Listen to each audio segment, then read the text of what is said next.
Hello, BookTube.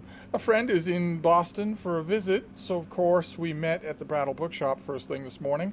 Even though I don't need any books, I don't need any books at all. It turns out that a few of you were very, very generous with store credit. Thank you so much. That was very, very nice. So I did a bunch of browsing, a bunch of shopping, and I found a pile of books, even though I don't need more books. I'm hoping that some of these will be keepers. I have a feeling that some of them are. That keepers, in other words, books that will go in the surprisingly ample amount of empty shelf space that's in the little book room. The little book room is not crowded for shelf space at all. So if some of these are keepers, that's fine by me. Like this first one, there's a copy of this that's already in the little book room. But I really, really like this old Harcourt Brace paperback. I really like the design of it. This was the edition that I originally read and loved. So I might keep this one and get rid of the one that I have. I don't know. This is The World of Venice by James Morris. Rather touchingly, or maybe not, depending on how you look at things, the back of the book mentions that the author, who also writes as Jan Morris, when actually, no, no, Jan Morris is not a pen name. Jan Morris is James Morris's new name. So, but this is, of all the one-volume books to hand to somebody about Venice, this is one of the best ones. Mary McCarthy also wrote a great one, but this is one of the great ones. I believe that this thing sold perennially for Jan Morris for the whole of the rest of her life. I'm pretty sure that it did. If you write a really good Venice book, the chances are really good that that will happen. And this is the edition that I had this in eons ago, so I grabbed it. It was cheap. In fact, thanks to credit, none of these things cost me anything. I'm amazed that I don't have 10 times as many books, except I had to carry them back here.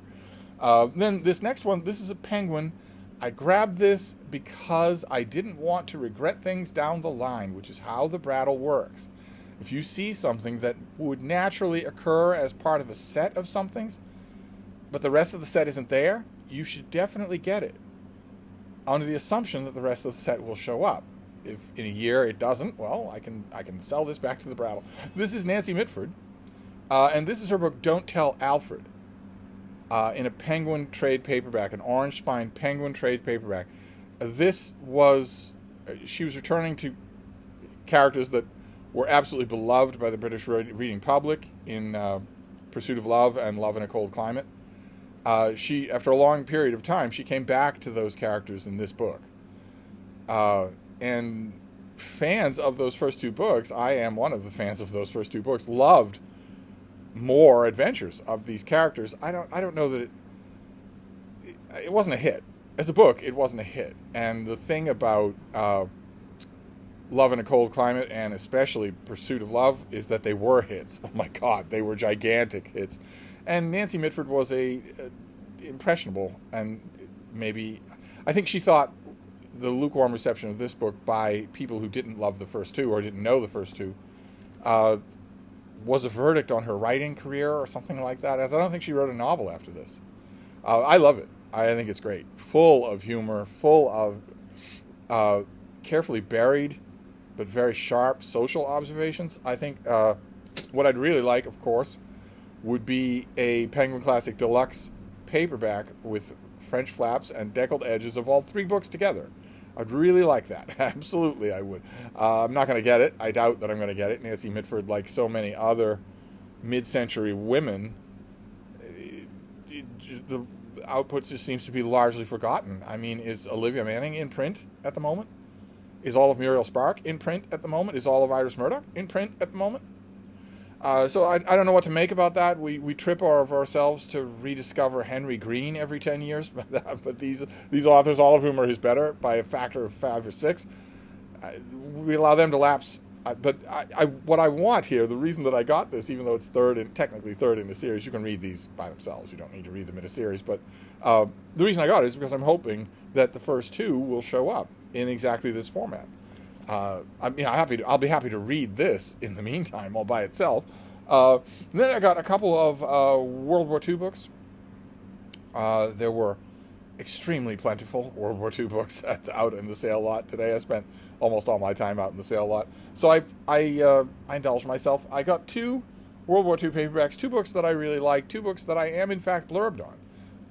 That I just didn't keep. I didn't keep the hardcovers, and the publisher never sent me the paperbacks.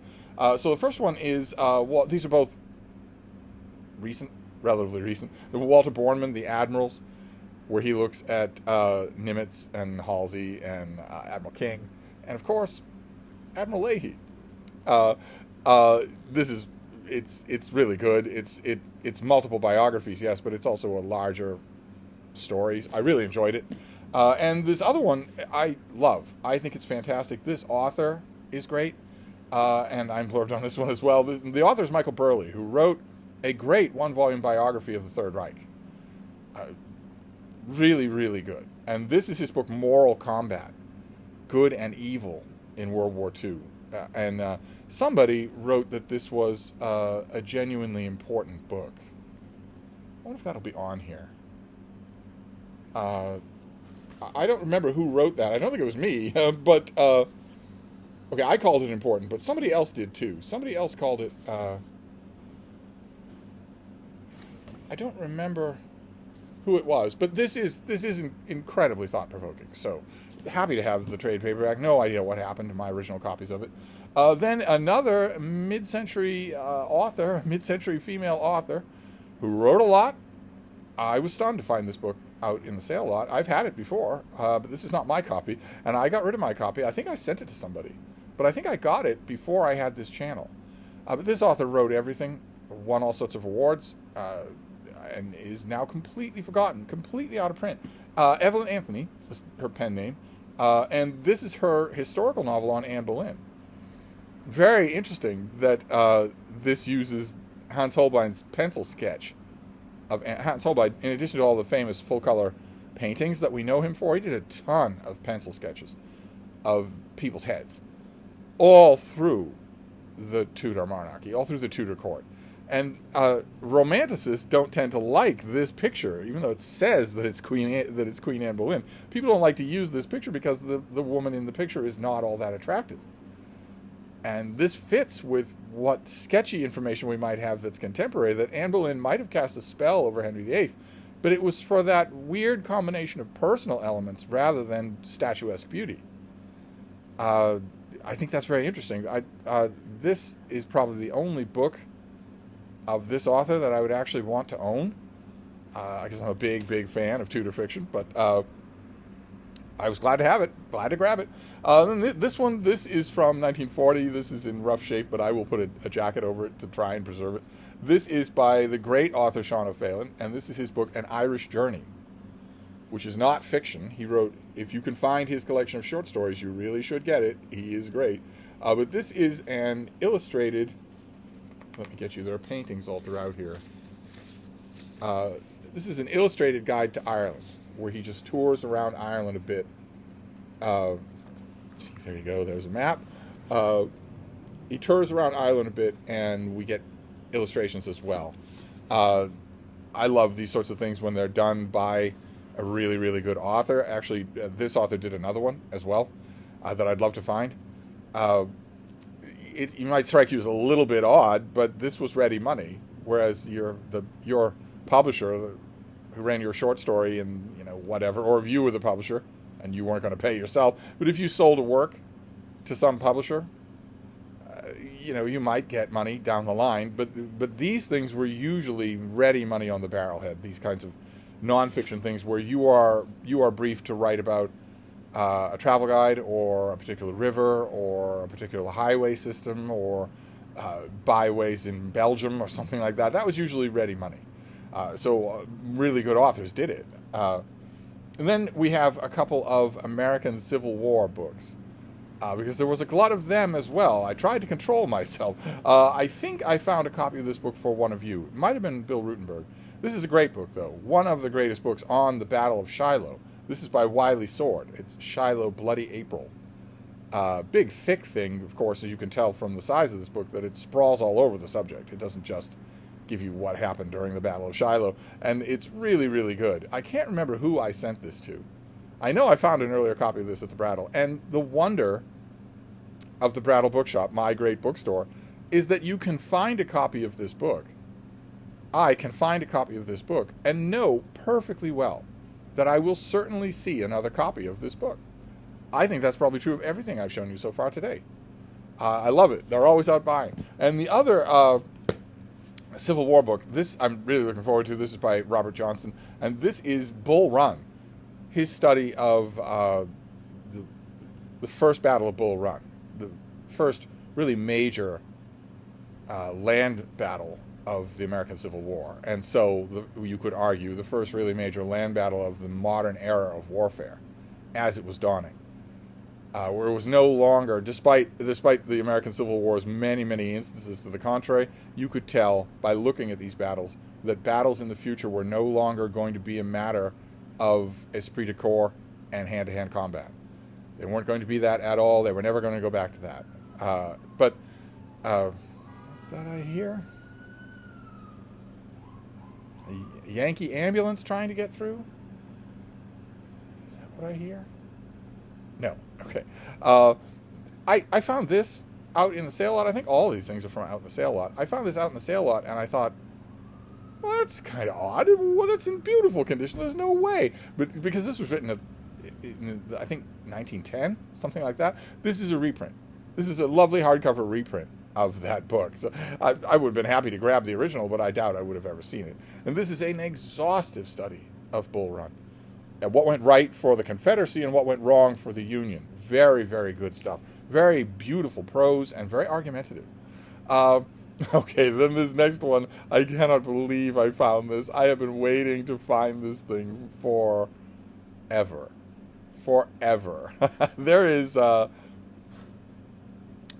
old Spencer Tracy, Katharine Hepburn romantic comedy. I'm pretty sure that David Murphy and I are the only people who now know this movie, and it's called Desk Set. And in the movie, Katharine Hepburn plays Bunny Watson, and she is the head of a research department at a gigantic broadcasting corporation. And this was the days before the internet. This was in the days with traveling encyclopedia salesmen. So you really needed a good research department. You needed to make sure that your news program was not coming out with some howler of a blunder that would make you the laughingstock of the broadcasting industry for an entire year or something like that. So it wasn't a minor thing. It was a major department. And their feathers are ruffled by the arrival of Mr. Sumner, played by Spencer Tracy, who is shepherding the installation of an electronic brain of Emmerich, a gigantic room-sized electronic brain, a gigantic proto-computer. So I say that Bunny Watson's research department existed before the internet, but Emmerich is the internet.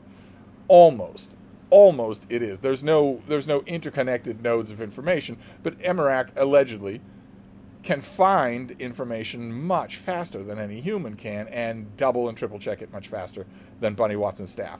So they're all assuming that they're all going to be fired because Emmerich is going to take their place. They don't know the happy conclusion to the movie, which if you haven't seen it, it is utterly delightful. I won't spoil it for you, but Bunny Watson, Katharine Hepburn's character, takes great delight in poking fun at Emmerich, calling her Emmy all throughout the movie, saying this thing can't replace people. What if it goes haywire? And when it does go haywire, she makes light of the moment by reciting a poem, stanza after stanza of a poem. And the poem is "Curfew Must Not Ring Tonight," an old done by an old poet from the 1860s. This poem is from the 1860s. The poet is Rosa Hartwick Thorpe, and she was once upon a time extremely popular. And this poem about England under Cromwell was by far the most popular thing she ever did. School children had to memorize it. And I believe I found a copy of it. Can you believe this? I found a copy of Curfew Must Not Ring Tonight. An old copy with illustrations. Just heavy, heavy pages and lots of illustrations. I knew that this edition existed because I saw a copy once upon a time at the Boston Athenaeum. And it was falling apart even then. And I assumed that since it was a children's book, that I would never find a copy, much less for $1. But I believe that the reason that the writer team of Desk Set had I believe that the reason that Bunny Watson recites this poem from memory, she's not reading it, she's reciting it from memory. I believe that it is not because we're expected to think in the movie that Bunny Watson is old enough to have had to learn this thing at school. For instance, when did this volume? Yeah, this volume is inscribed Merry Christmas from Flora, 1885. I don't know if this will even have a pub date on it. A lot of times these very early books do not. 1882. This thing was published in 1882. And now I don't think that Bunny Watson recites this poem from memory in death set for us to, in order for the viewer to think that she had a childhood in the 1880s. I think rather that it's a reflection on Katharine Hepburn. I don't know anything about the movie, the making of the movie. I hate learning about the making of movies. It ruins the magic for me. But I would be willing to bet that Katharine Hepburn had to memorize that poem as a child and just used it. I'd be willing to bet that she just said, well, I don't want to learn Hiawatha. Why don't I just do this? Although she recites from Hiawatha in that movie as well. So maybe not. Maybe the writers also just put this in there as a period piece. But now I have Curfew Must Not Ring Tonight. I know, crazy. But if these things, they were $1, and also I had credit. So I was able to go wild and have fun, which I'm firmly thinking the people who called in that credit probably wanted me to have. I got one biography, and this is a replacement. So I'm very happy to find it. This is by David Donald, and this is his book, Charles Sumner and the Coming of the Civil War. So also, I guess, a Civil War book in hardcover. I'll put a plastic covering over this thing. I had this as a trade paperback, and the trade paperback is not sturdy enough. David Donald wrote 2 volumes about Charles Sumner. Charles Sumner and the Rights of Man, and Charles Sumner and the Coming of the Civil War. I love both of them. I go back to these books all the time. I love Charles Sumner. Just recently read a somewhat dutiful, slightly disappointing biography of him that sent me back to these books. And when that book did send me back to those, I thought once again, gee, it would be nice to find a hardcover of the one Charles Sumner volume by David Donald that you don't have. I found it today. So I will retire the paperback and reinforce this thing, and then Bob's your uncle. And then there were also a bunch of kids' books out in the sale lot today, which is great. I don't currently know anybody who could use these things, but I got 2 for myself because I love kids' books. The first one I found is by Gordon Morrison, and it is Nature in the Neighborhood. And it's a lovely illustrated thing showing you all the things, the living things that will be in your suburban neighborhood. And I think that's just great. I love these things for the little facts that they dole out, like that toads drink water by sitting in it. They absorb water through their skin. All sorts of little things like that. I love it. This will have everything from sparrows, my own particular suburban animal, to also bats. I'm sure that bats will be in there. And then the last book that I want to show you, I want to finish up here. There are Steve books, and there are Steve books. Now, I don't know that I found any Steve books today. Maybe Charles Sumner would count.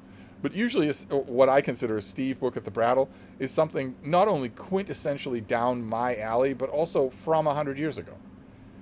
The type of thing that you look at a 2-volume biography of Cecil Spring-Rice, and people look at those things and say, it's a Steve book. He's the only one who knows who this guy is. He's the only one who's going to want this. He's the only one who's going to enthusiastically read it. And I didn't find any technical Steve books today. But this last book is a kid's book, and I think it counts if anything does. This is by Louise Yates, and it is Dog Loves Books. Which, yes, he does. This is the story of a dog who falls in love with reading because reading is one adventure after another. That's what he learns, that reading is one adventure after another. I could not agree more. I don't know what it says about me as a reader. I don't particularly care what it says about me as a reader. I go back to kids' books like this. I have a little shelf of them, and I go back to them over and over again. I read them over and over again. I appreciate a well-done children's book. So there you go. That was a Brattle trip. Beautiful day. Just beautiful Brattle browsing weather. And I got a bunch of books to add to a pile that I already got, that I don't need, more books that are coming that I don't need, but it was so much fun and so nice of all of you to call in credit. That was wonderful. So there we go. We have Dog Loves Books. We have Nature in the Neighborhood, 2 kids' books. We have Charles Sumner and the Coming of the Civil War. We have Curfew Must Not Ring Tonight. We have Bull Run, a classic older study of the Battle of Bull Run. We have a classic big study of the Battle of Shiloh. Sean O'Phelan doing an Irish journey where he writes about people and coves and probably bad fires. A novel about Anne Boleyn from, 70 years ago? 2 World War II paperbacks that I'm blurbed on, Moral Combat and The Admirals, always fun. Nancy Mitford, Don't Tell Alfred. Really, I'm looking forward to rereading it, but I'm really hoping to find the other 2. And The World of Venice by James Morris, which was a pure indulgence because I have it as an ebook, and I also know that I have it as a paperback in the Little Book Room. I will take a look at that paperback in the Little Book Room. I have a feeling that it's like a modern Penguin or something like that, which means it won't have anywhere near the same sentimental attachment as this one, so it can go as well.